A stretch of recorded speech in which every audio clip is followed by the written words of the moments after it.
Since 1964, Bose have been synonymous with high-quality, high-performance audio products. And unlike some of their competitors, they haven't been afraid to take advantage of technological progress. A case in point is last year's QuietComfort 35 noise-cancelling wireless headphones. We reviewed these and gave them an almost perfect 9 out of 10. They were comfortable, well designed, with perfect sound reproduction. This year, Bose are revamping that product and bringing us the QuietComfort QC35 noise-cancelling wireless headphones too. The biggest reason for this revamp is this year's biggest tech trend, digital assistants, and specifically Google Assistant. I'm James Frew from MakeUseOf.com, and today we're going to be taking a look at the QC35-2s. When you first lay eye upon the QC35-2s, you'd be forgiven for thinking they were actually just last year's release. In pretty much every way, they look exactly the same. The only indicator that they are a different product is the presence of a hardware button on the left ear pad. If you hold down this button, it activates the Google Assistant. The headphones are available in both matte black and silver. We reviewed the matte black, and despite it looking possibly more subtle and elegant, it did lend itself to a lot of fingerprints across the device. This is going to be a problem for some people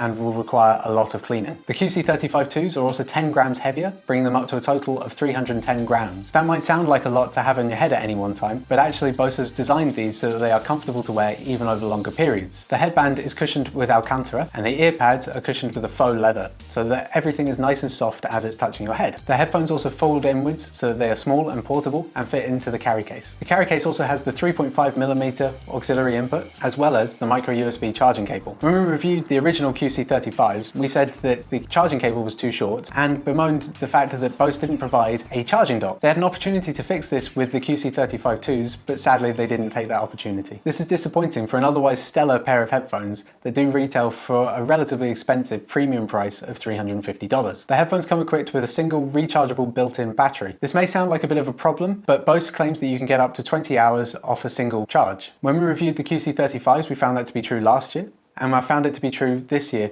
with the QC35-2s. This is remarkable considering that they deal with the noise cancellation, Bluetooth connection, sound reproduction, and now the Google Assistant integration. The Bose Connect app has also been updated this year, so that you can now toggle between 3 noise cancellation settings: high, low, or off. This is great for adjusting depending on what type of environment you're in. At launch, the Google Assistant integration is only available in the US, Canada, Australia, France, Germany, and the UK. In all other regions, the hardware button on the left ear pad will toggle between those 3 noise cancellation settings. To test the audio performance of the QC35-2s, I used Queen's masterpiece, Bohemian Rhapsody, the 2011 remastered edition. I chose this track because across the 6 minutes, it has a good range of frequencies and instrumentation which would allow me to fully test the audio reproduction. I then compared it against last year's QC35s, as well as a set of in-ear Bluetooth headphones. The QC35-2s were well beyond the rest in terms of the sound reproduction. This may be in part due to Bose's tri-port acoustic headphone structure. This has small vents on the side of the headphones which allow the acoustic volume to be increased, giving more depth to the audio reproduction. I'm a podcast addict, as I'm sure many of you are, and over recent years, shows like Serial and S-Town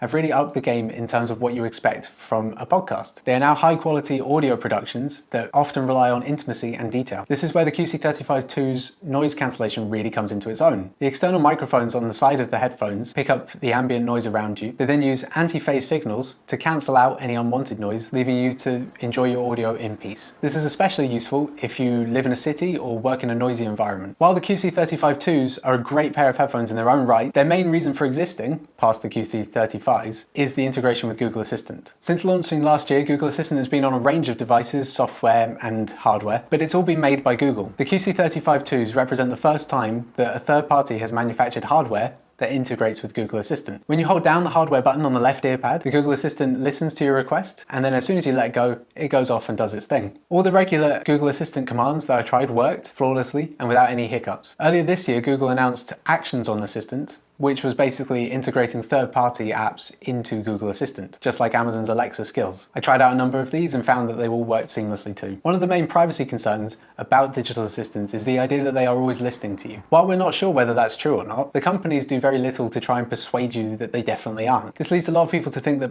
maybe they are just genuinely listening to you all the time. The nice thing about the QC35-2s is that the assistant isn't activated until you press the hardware button, meaning that it's only listening when you want it to be. Bose has worked hard to make the integration as smooth as possible and has even rejigged some of the microphones to eliminate background noise so that when you talk to Assistant, it can hear you clearly. This also plays over into when you make phone calls and the sound reproduction is crystal clear. While this part of the integration is great, it is largely a replication of what is already available on other devices. Bose and Google worked very closely on making sure that the integration with the headphones was useful to people, and the way that this played out was in notifications. When wearing ordinary headphones, you're walking down the street and you get a notification. You hear the noise in your ear, and then you have to stop, take out your phone, and deal with the notification before continuing. With the QC35-2s, you get the notification, Google Assistant then reads out the notification to you, asks you how you want to respond, you hold down the hardware button on the left ear pad, talk to it, and let go, and the notification has been dealt with. Not only does this save you a lot of time, but it also allows you to be more present with whatever it is you happen to be doing when the notification comes in. There are some slight annoyances here though. For instance, when you receive an email, the assistant can't access those notifications and instead just reads you the name of the app. The other thing is that when it's reading you notifications, it reads it over the top of whatever audio is playing at the time. It doesn't mute it or pause it. As these are both software problems, it's likely that they will get fixed in a later software update. Another thing to note is that the assistant integration only works when your phone is online and has an active internet connection. If your phone is offline or on airplane mode, then you won't get any of the additional features that the Google Assistant offers. Smartwatches, smart home hubs, and other digital assistants are all sold on the idea of simplifying your life. I bought one of the first generation Android Wear watches, which is now unused in a drawer. I've tried out other digital assistants and have stopped using them. I have a Pixel phone and tried to use the digital assistant and didn't find it useful. I've even tried experimenting with the Google Home, but have yet to find a reason to use that over my phone. The QC35s are something different though. They represent the first time I found a real life, practical, useful reason to use the Google Assistant. It works seamlessly in a range of noise conditions and allows you to decouple from your phone so that you can just be present with what you're doing. After reviewing the original QC35s, they barely left my side. The sound reproduction was amazing, the battery life was incredible, and they were so comfortable that I could wear them all day. And that is exactly the same with the QC35-2s. All of the original benefits of those headphones still remain in the QC35-2s, but with the added addition of the Assistant, they've become a lot more useful. However, if you bought the original QC35s, then you might find this update slightly underwhelming, especially as they are retailing for the same price as the originals at $350. However, if you haven't got the QC35s or you haven't tried them, then there has never been a better time to try out Bose's best headphones. Thanks for watching this review, and if you liked it, make sure to hit the like button and press subscribe for more tech tutorials and reviews. If you want to read the full review, make sure to head over to MakeUseOf.com, and we will see you in the next video.